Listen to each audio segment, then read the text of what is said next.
Ukamja, chet eldan tinmay pul jo'natyaptimi deymi? O'g'limdan bir kosa ovqatingizni qizg'anmas.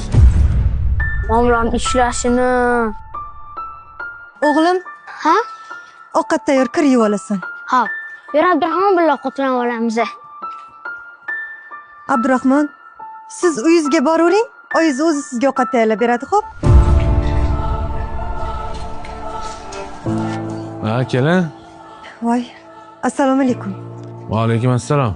Ukamja, chet eldan tinmay pul jo'natyaptimi deymi? O'g'limdan bir kosa ovqatingizni qizg'anmas. Yo'q, siz meni noto'g'ri tushundingiz. Nega noto'g'ri tushunarkanman? Hammasini eshitdim-ku. Ukangizni ishlari o'xshamay 3-4 oydan beri pul yubora olmayotgandilar. Akamga aytma, xavotir oladilar deb tayyorlagandilar. Shunga sizga indamayotgandim. Xolodilnik ham bo'm-bo'sh. Ana kirib ko'ring. Uyda ozgina go'sht bor edi. Qarasam hidlangan ekan. Majbur bo'ldim. 2-3 marta yuvib ovqat qildim o'shandan. Siz o'g'lingiz bunaqa ovqat yemaydi-ku deb uyingizga bora qoling degandim. Nega shuni menga oxiri aytmadingiz, kelin? Bitta qo'lda yashab bilmayman-ku. Men ukam ishlari yaxshi bo'lsa kerak deb yuribman. O'zim shu paytda ukamga aytdim.